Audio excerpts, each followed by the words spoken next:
Now, maybe I'm on, maybe I'm not. There doesn't look like anything's happening. I'm going to just start anyway. So I was talking to somebody this week about some questions. Like I was doing a coaching session with someone, and she said to me a couple of times, she sat back in her chair and said, "Oh, no one's ever pushed me about that. Nobody's ever asked me that." And then I asked a couple of other questions, and she said, "Oh God, nobody would dare ask me that question." And then she said to me, "God, you're rattling my cage. Like, this is making me feel really uncomfortable." And I had to stop and explain to her why I'm not afraid to rattle people's cages. And then I thought it would be a great topic for a live. You know me, I'll talk about anything.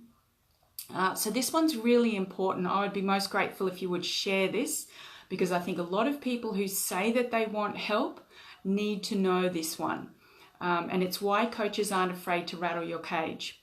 So you think about it, when you're talking to friends or family, or even when you're talking to yourself inside your head, you're rationalizing why you're doing something or why you're not taking action. And I think sometimes we want to believe our own bullshit, and we want other people to believe our own bullshit too. And sometimes we become very good at skirting around the issue, like what the real issue is. Guys, I'd love you to share this. If you're on, please share this, because this is going to be a controversial topic. Hey, Chris. So it's about why coaches rattle your cage willingly, and we have fun doing it. Thank you, Chris. So as I was asking this lady a particular line of questioning, I could see she was sitting back and, deflecting, Paul, and she was trying not to answer the question, and she was rationalizing it with me and skirting around the subject. So the way that we're trained is to ask some very direct questions, but to ask them in about 10 different ways, so that it confuses your conscious mind and you end up spitting it out finally. And the look on people's faces when they finally say what it is they don't want to say, or didn't think that they thought or felt, is priceless. And it's the same look every time. It's just shock. And then they sort of go, God, that was really confronting. And I think the reason that coaches are not afraid to rattle your cage is because it's in our best interest to make sure that you're okay, and make sure that you do transform and that you do change. And sometimes the reason that you don't change and you don't transform and you don't stop those old habits is because part of your conscious mind is trying to protect you from dealing with that crap, because it feels that it's protecting you. So our conscious mind will tell us all sorts of stories, and we'll happily believe them because we think that dealing with this shit is going to be super painful.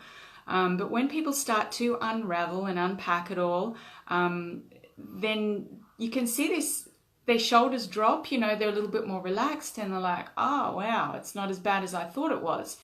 So that's why we want to stir you up a little bit and ask you questions to make you squirm, because there's no intention to harm you. This is about getting through your own barriers of bullshit. I know, because I did it I was the master of bullshitting. You can't bullshit a bullshitter. That's why people who have been through a lot of pain and trauma make fantastic coaches, because they can see a story coming a mile away and they can see what deflection is.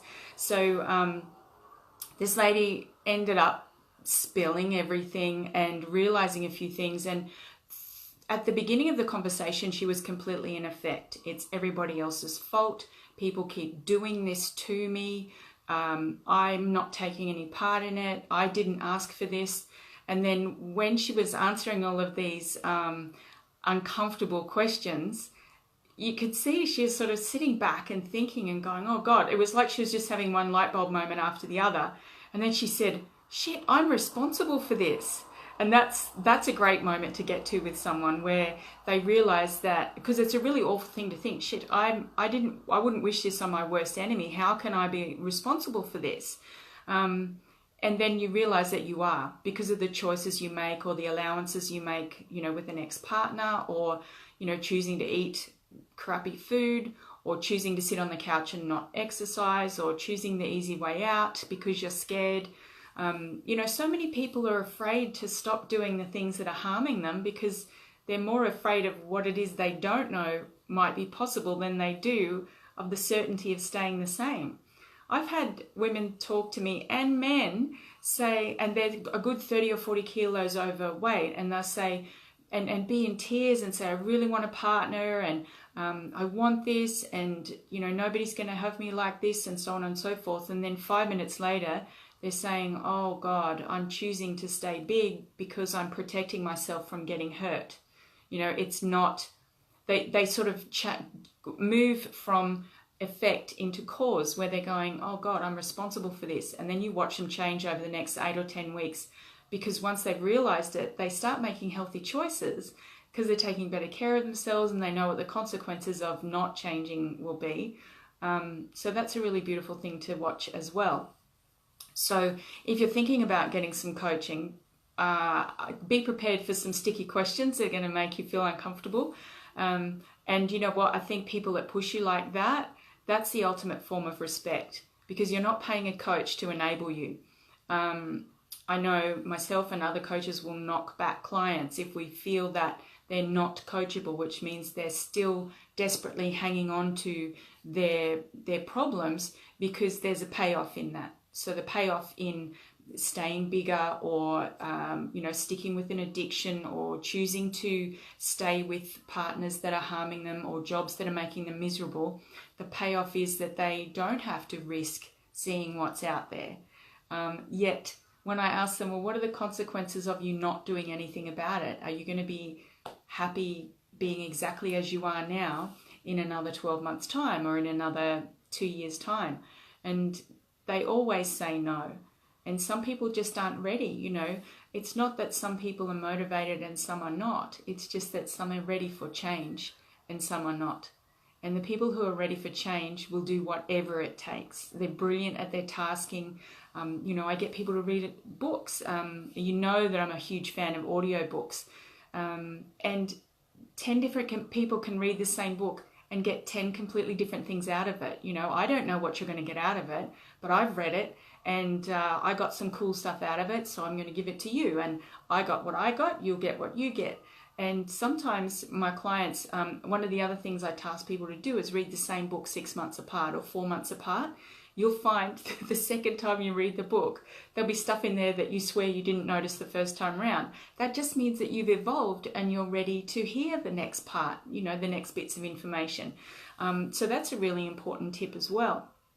If you want some ideas about books to read, please let me know and I'll pop a reading list on for you. And one of the ways that I do it is that I listen while I walk, because then I'm killing two birds with one stone. Your conscious mind is busy keeping you walking in a straight line on the footpath and enjoying the surroundings, and your conscious and unconscious mind are listening to the pearls of wisdom in the book. So I think that's about it for this evening. If you are interested and you know anybody in Newcastle, on Sunday the 6th of May, so not this weekend, coming the weekend after, I'm in Newcastle doing my Connection Mastery workshop. And that's my favorite one to do. That's the one I do more than any of the others. And the most common comment I get from that, well, there's two. It's like, oh God, I'm just realizing so much about myself and my family members and loved ones, and this is so cool. I'm finally understanding myself. And then the other thing people say at the end is, oh God, I should have brought my husband or my boss or my co-workers or my sister. They would have gotten so much out of this. So if you know of anybody in Newcastle, please share this clip, and or I'll pop the link to the workshop. It's at the Raymond Terrace Bowls Club from 10 till 12, Sunday the 6th of May. I would love to see you there. Tickets are on Eventbrite. I'll pop the link in here in the comments. And I will hopefully see some of you Newcastle guys next weekend. Okay, have a great night. Bye-bye.